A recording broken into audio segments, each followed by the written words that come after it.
बहू, तुमने कहाँ देखी होगी इतनी महंगी साड़ी। नेहा हाट बाजार से सब्जी खरीद कर घर लौटी तो देखा घर में काफी शांति पसरी हुई थी। दोनों बच्चे चुपचाप बरामदे में बैठे अपनी पढ़ाई कर रहे थे। रोज धमा कचौड़ी मचाने वाले उसके 5 और 13 साल के बेटे चुपचाप बैठकर पढ़ाई कर रहे हैं। उसे इसकी बड़ी हैरानी हुई। नेहा के आते देख दोनों बच्चे उसकी तरफ देखकर मुस्कुराए। बड़ा बेटा समर तो फिर भी अपनी पढ़ाई में लग गया, लेकिन छोटा बेटा वीरेश, जो कि थोड़ा चंचल ज्यादा है, अंदर कमरे की तरफ इशारा करते हुए अपनी दादी माँ की एक्टिंग करते हुए उसने बताया कि दादी माँ आ गई है। उसके इशारे को देखकर नेहा की हंसी छूट गई। उसकी हंसी की आवाज सुनकर अंदर कमरे से सासू माँ जानकी जी भी बाहर बरामदे में आ गई और आते ही अपने अंदाज में बोली, ये क्या बड़ी बहू, तुझे पता था ना कि आज मैं आने वाली हूँ, पर फिर भी शॉपिंग करने चली गई। बड़ा घूमने फिरने का शौक चढ़ा है मेरे पीछे से। अब यहाँ खड़ी खड़ी खी खी करके दांत ही दिखाती रहेगी या फिर मेरे लिए चाय भी बनाएगी। माँ जी, मैं शॉपिंग करने नहीं, सब्जियाँ खरीदने गई थी, वो भी पास के हाट बाजार में। हाँ, कुछ खरीदने तो गई थी ना, उसे शॉपिंग ही कहते हैं। अब तुम छोटे घर की लड़कियों को क्या पता, बस अपनी ही सेखी बघारने में लगी रहती हो। आप ज्यादा मुंह मत चला, जल्दी से चाय बनाकर ला। उनकी बातें सुनकर नेहा फट से अंदर गई, सामान रखा और रसोई में पहुंच गई। अभी चाय बनाने के लिए पानी गैस पर चढ़ाया ही था कि सासू माँ की आवाज आई, अरे बड़ी बहू, बाहर कुर्सी भी ले आना, मैं तो बाहर बरामदे में ही बैठूंगी। तुम्हारे घर में तो गर्मी बहुत ज्यादा है, पता नहीं तुम लोग इन 2 कमरों में कैसे गुजर बसर करते हो। जी माँ जी, अभी लाई, कहती हुई नेहा कुर्सी लेकर बाहर बरामदे में रख आई। अंदर रसोई में आकर फटाफट चाय बनाई और 2 कप में छान कर बाहर ही ले आई। एक कप जानकी जी को पकड़ाया और दूसरा कप लेकर वहीं दोनों बच्चों के पास नीचे दरी पर बैठ गई। तभी जानकी जी नेहा से बोली, अरे नेहा, इस बार मधु ने तेरे लिए कुछ साड़ियाँ दी हैं, सभी एक से बढ़कर एक हैं और महंगी भी हैं। देख तेरी देवरानी तेरे लिए कितना कुछ करती है। कह रही थी कि भाभी जी के लिए ये साड़ियाँ ले जाइए। भैया तो कहाँ उन्हें इतनी महंगी साड़ियाँ दिलवा पाते होंगे।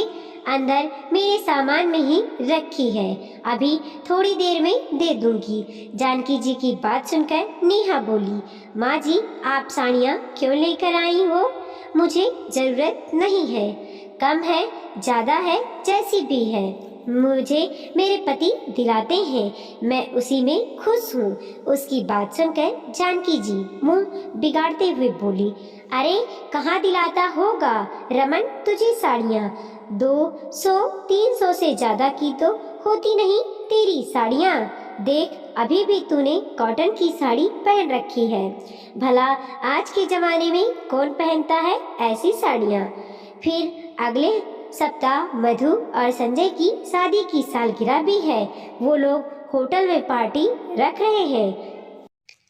ऐसे में तुम ये हल्की फुल्की साड़ी पहनकर जाओगी तो क्या अच्छा लगेगा?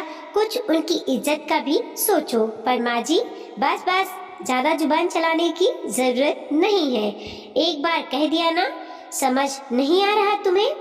एक तो वो देवरानी होकर भी तुम्हारे लिए इतना सोच रही है और ऊपर से तुम जेठानी की ठसक दिखा रही हो, पता नहीं क्या ईगो लेकर बैठी हुई हो। कहती हुई जानकी जी चाय पीने लगी। नेहा ने भी उस समय कुछ कहना ठीक नहीं समझा, क्योंकि वह अगर जरा सा भी कुछ बोलती तो जानकी जी बतंगड़ बना देती, इसीलिए वो चुप हो गई, यह सोचकर कि रमन खुद ही बात कर लेंगे। रमन को बिल्कुल भी पसंद नहीं था कि नेहा माँ या फिर मधु से कोई कपड़े ले। पिछली बार भी जानकी जी एक साड़ी लेकर आई थी, जिसे नेहा ने खुशी खुशी रख लिया था। जानकी जी उस दिन ज्यादा देर तक नहीं रुकी थी और रमन के आने से पहले ही वहां से रवाना हो गई थी, इसीलिए रमन को इस बारे में पता नहीं था। लेकिन जब शाम को रमन घर पर आया और नेहा ने वो साड़ी दिखाई तो उसे देखते ही रमन बिगड़ गया। ये क्या है नेहा, तुमने माँ से साड़ी क्यों ली? अचानक से रमन के सवाल ने नेहा हड़बड़ा गई और बोली, माँ जी इतने प्यार से साड़ी लेकर आई थी तो तुम्हारे लिए मेरे प्यार की कोई वैल्यू नहीं है क्या, जो तुमने माँ की दी हुई साड़ी रख ली?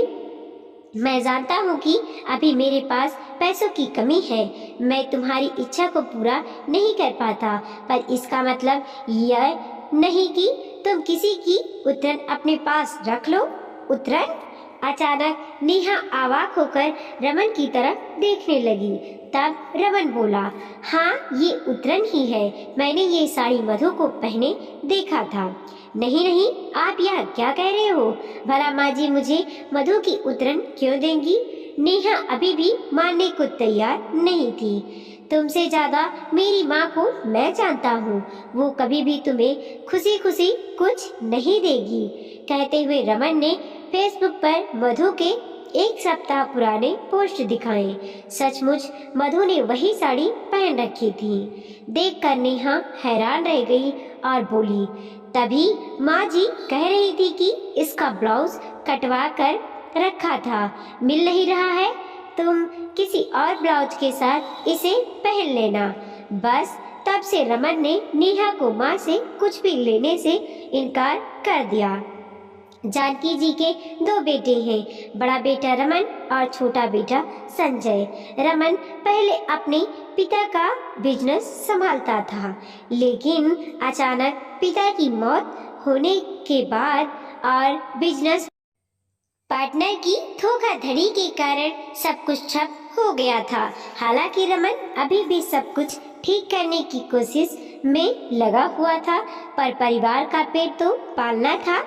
जानकी जी भी अब यदा कदा सुना ही देती थी, बल्कि यूं कहें कि वो अब एहसान ही जताती थी। इसीलिए रमन जहां छोटी मोटी नौकरी करके अपना और अपने परिवार का गुजर बसर करने लगा, वहीं छोटा भाई संजय इंजीनियर बन गया और अच्छा खासा कमाने लगा।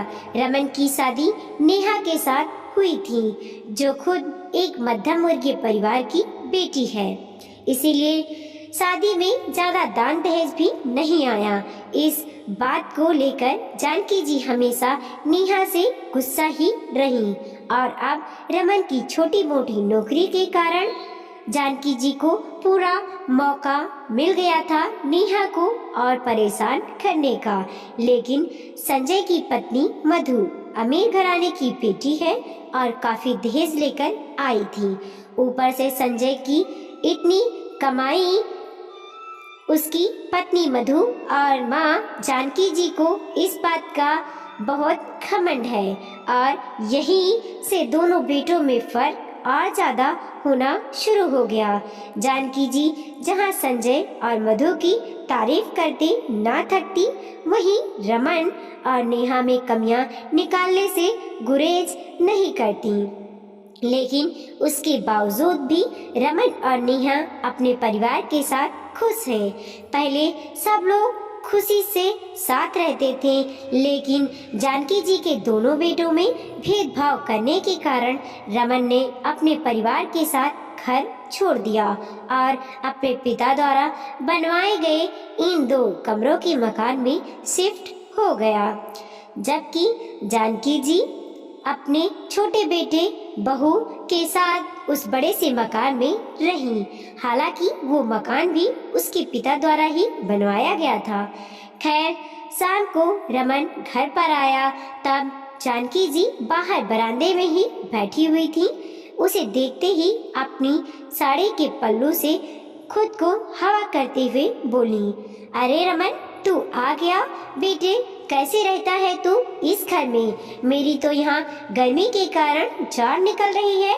वो तो मैं वापस चली जाती, लेकिन अगले सप्ताह संजय और मधु की शादी की सालगिरह है वो भी बड़े होटल में। बस तुझे बताने के लिए रुक गई। बस अब रवाना हो जाऊंगी।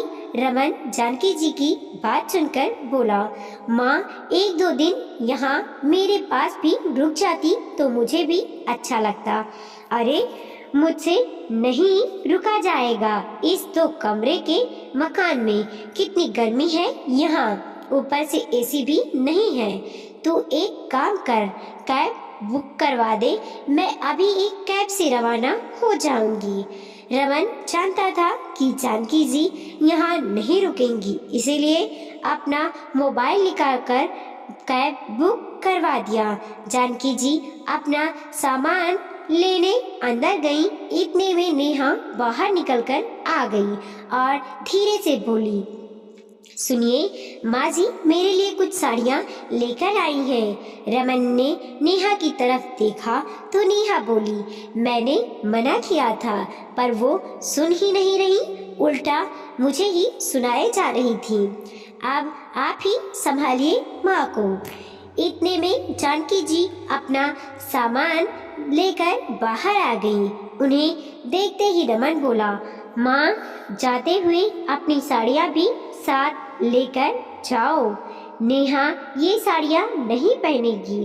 रमन की बात सुनते ही जानकी जी ने पहले तो नेहा को घूर कर देखा और फिर रमन से कहा, क्यों, क्या बुराई है इन साड़ियों में? एक से बढ़कर एक महंगी साड़ियाँ हैं। इसने तो कभी देखी भी नहीं होगी ऐसी साड़ियाँ।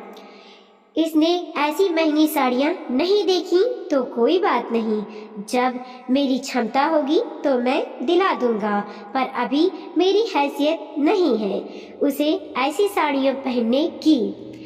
इसीलिए आप ये साड़ियाँ वापस लेकर जाइए। रमन ने अपनी बात कही तो जानकी जी गुस्सा हो गई। क्या हमेशा लकीर का फकीर ही बना रहेगा? खुद तो कुछ ढंग का कमाता नहीं है, ऊपर से हमको शर्मिंदा करता है। अब अगले हफ्ते संजय और मधु की शादी की सालगिरह है, वो भी होटल में। कितने ऊंचे ऊंचे लोग आएंगे वहाँ। उसमें ये ऐसी साड़ियाँ पहनकर आएगी तो क्या इज्जत रह जाएगी उन लोगों की। अरे मैं तो बच्चों के लिए भी कपड़ा लाना चाहती थी,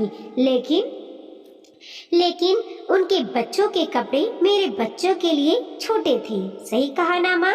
रमन ने कहा तो जानकी जी छिप गईं, जैसे उनकी चोरी पकड़ी गई हो।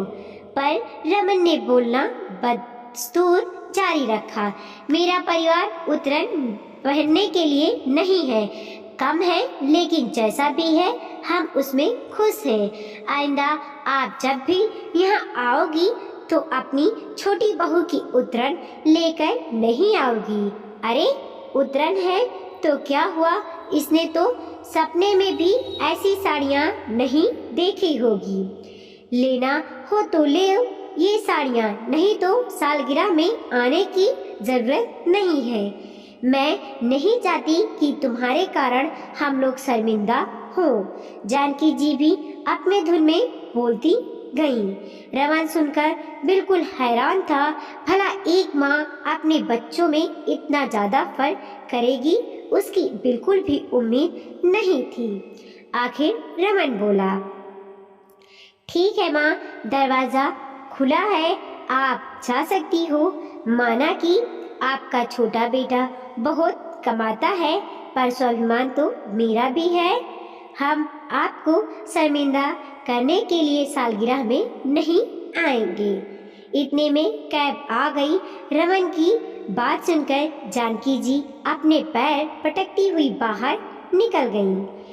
अगले हफ्ते मधु और संजय की सालगिरह में भी वो लोग नहीं गए। आखिर उनके परिवार को उनकी गरीबी से शर्मिंदगी जो महसूस होती थी। वीडियो को लाइक कीजिए, कमेंट कीजिए और अपने दोस्तों के साथ जरूर शेयर कीजिए। चैनल पे नए हैं प्लीज़ सब्सक्राइब कीजिए और देखते रहिए मोटिवेशनल स्टोरी। मिलते हैं और एक नई कहानी के साथ।